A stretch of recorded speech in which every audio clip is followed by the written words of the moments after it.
as a parent, you watch your children go through stages, and a business is very similar. You watch it grow through stages, and there are moments when you are needed everywhere. You cannot take your eyes off that business. It's like having a toddler, right? You've got to be everywhere. You've got to be looking. You've got to be shaping and forming and helping that business to understand where it wants to get to and what its values are and what its culture is and how we do things in this family.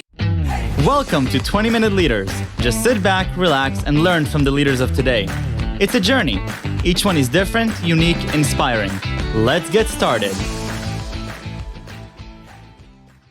This episode is powered by J Ventures, a community-driven VC fund in Silicon Valley, in partnership with Leumi Tech, sponsored by Hippo Insurance, Upwest Labs, Turing, Hillel at Stanford, Leap, and in media partnership with CTech.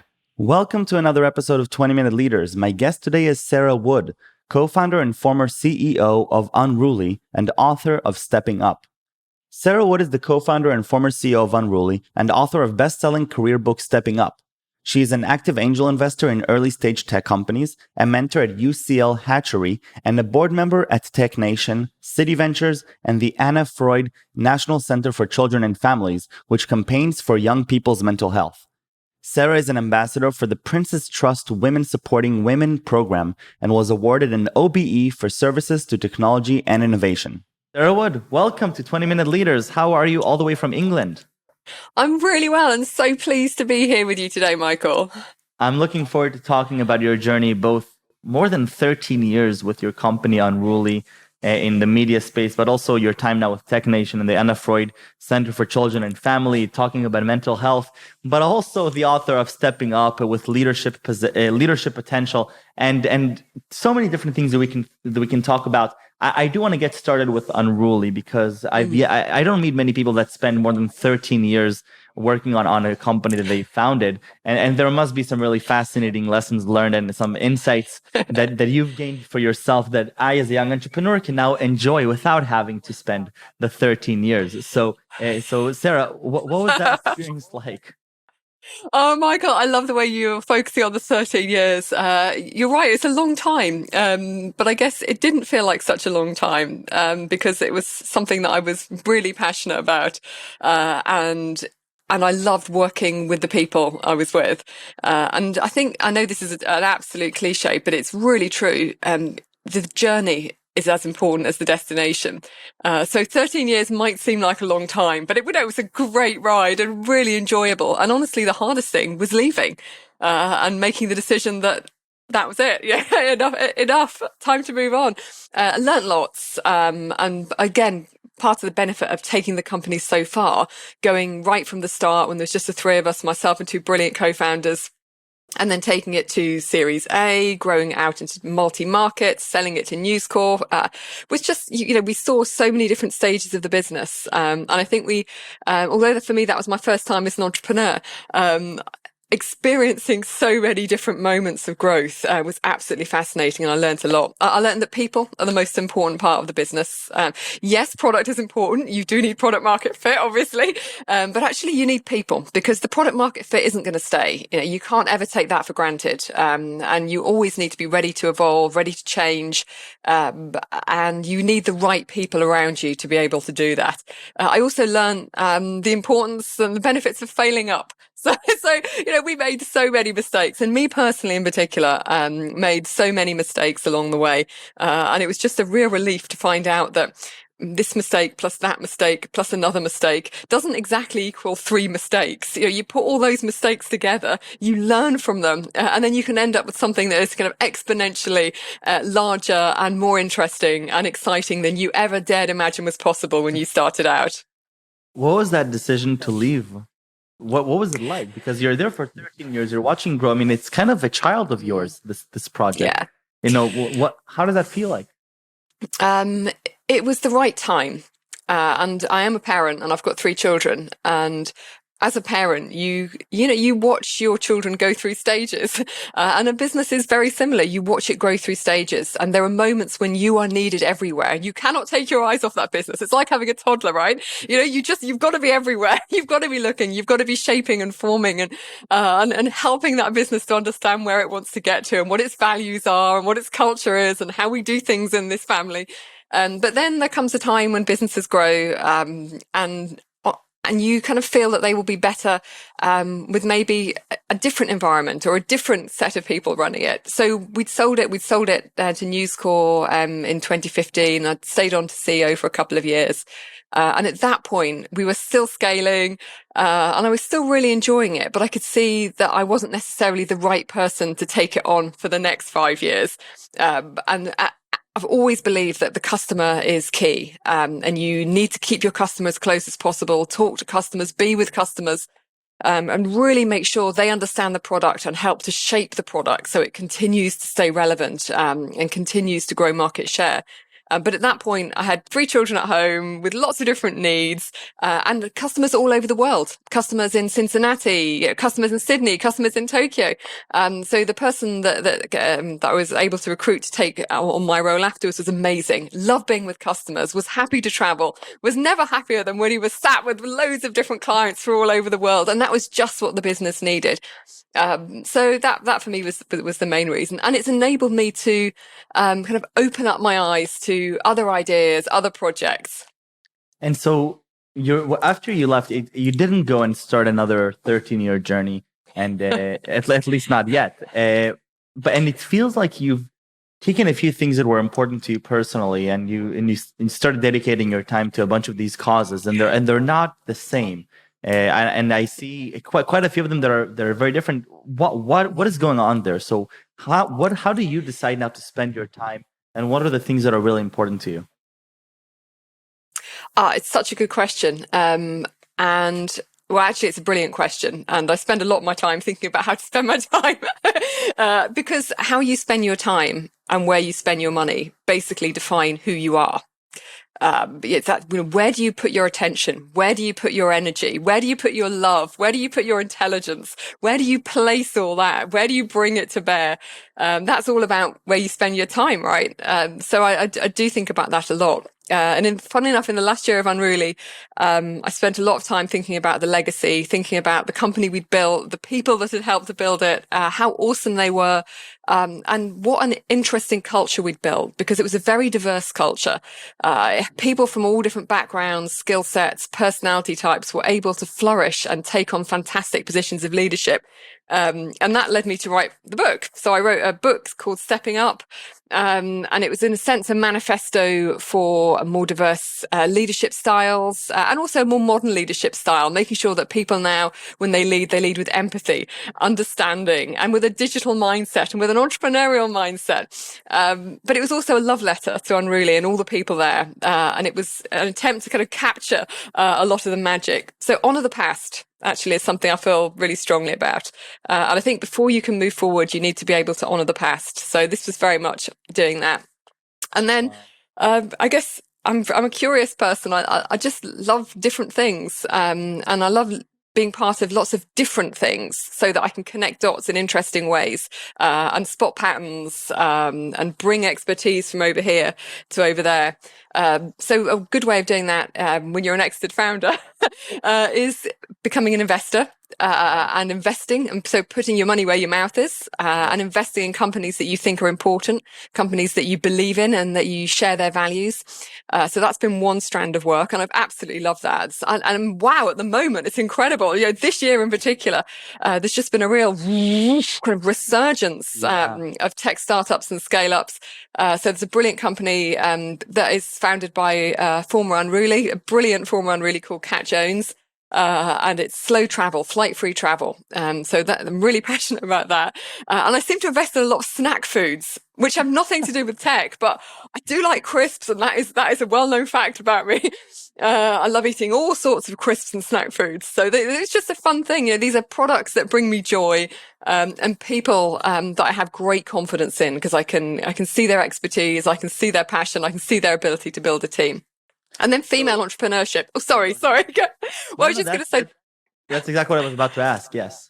Yeah, well, that's one strand, the investment. And then there's also female entrepreneurship, which I feel really strongly about we need more female entrepreneurs and more female tech entrepreneurs and more female tech entrepreneurs that are scaling their companies. And we do have some fantastic women in the industry, lots more than you would realize, but we still need more. And it is still tremendously hard if you're a female tech founder to secure funding, and that needs to change.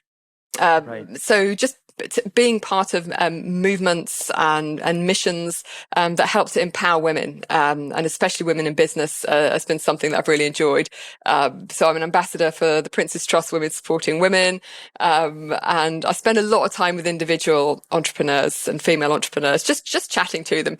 And it's not really mentoring. I'm not a mentory type of person. It's more just having a coffee and just seeing where they're at and understanding what they're up to. And I just love talking to people, and especially talking to people one-on-one when you can give them your full attention, and they give you their full attention. And it's just amazing the ideas that come out and the problems that can get solved just by talking them through.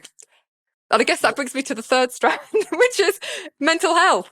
So many of the founders that I talk to, whatever stage of the journey, actually, whether they're just starting out, whether they're in the throes of scaling, or whether they're facing the angst of exiting, wherever they're at, it's a real journey in terms of mental health when you're an entrepreneur. And entrepreneurs are really just starting to talk about this because, historically, if you're an entrepreneur, you're supposed to be always on, right? You know what it's like. You're supposed to be full of energy. You're supposed to be workaholic, working 24 hours a day, as much as you can to get things done and G up the team.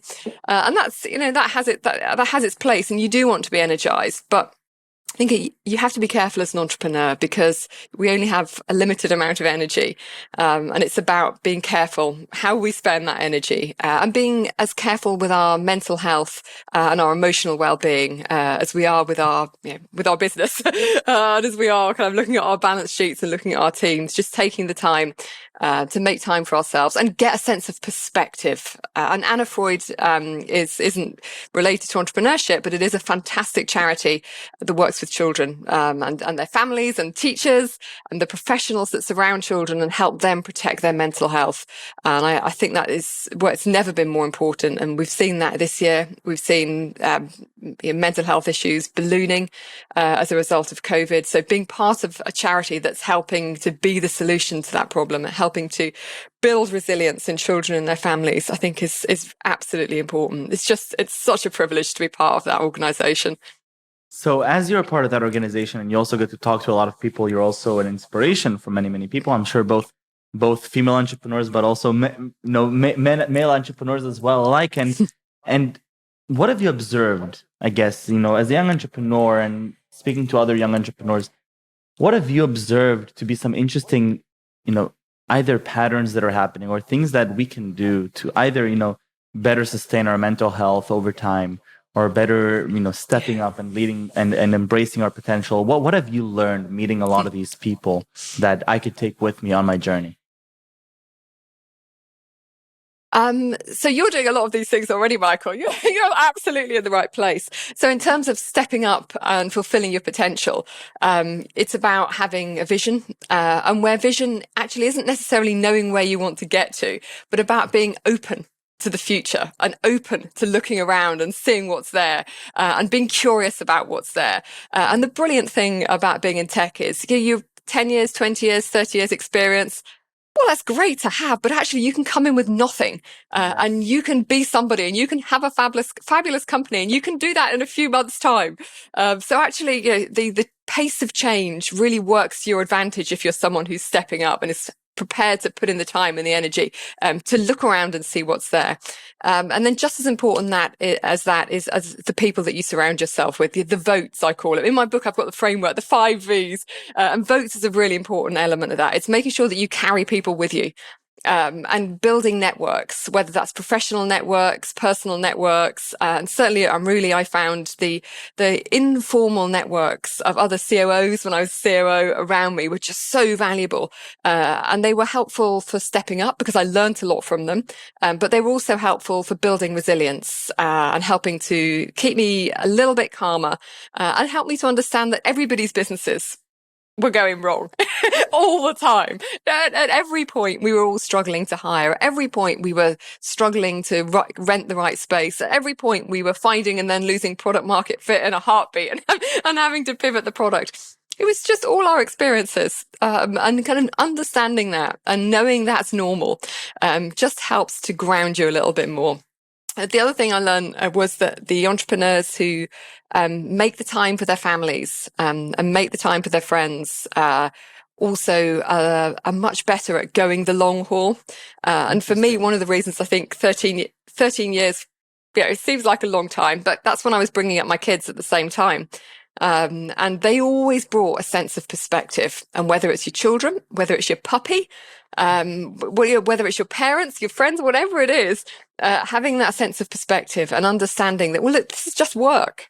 But over here, well, this is family. And these are the people that are going to be with you for the journey of your life, and making sure that you continue to invest in them helps bring perspective. And then a black sense of humor, or any sense of humor, I think is often what I see with entrepreneurs who choose to do it again and again. They've got the perspective, and they just have a little bit of sense of humor about it. Things are going to go wrong, but you just being able to kind of chuckle at your mistakes, right. Chuckle when things go wrong and move on, I think is really important. And it's good for the team as well, because when the team see you chuckling, and when the team see you smiling, when the team see you're not tearing your hair out, that helps everybody. I want to pause for a second at what you said before about this moment of reflection and this honoring the past, this idea. Do you do that also within these 13 years? I now you have the book stepping up, and it sounds like you're very, very reflective. But as you're going through the entrepreneurial process up until the acquisition, do you feel like you honored the past, or you managed to celebrate the victories along the way? So I'm not sure I was so good at honouring the past, enjoying and celebrating the present, which is another thing I think is really important. Yes, we were good at that.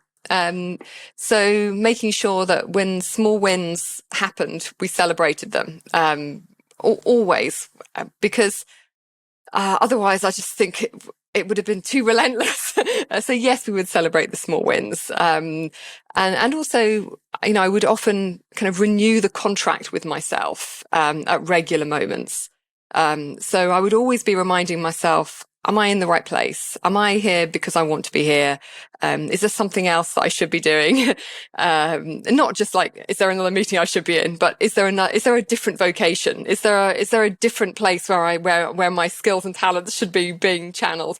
And I always felt confident that I was in the right place, until I didn't.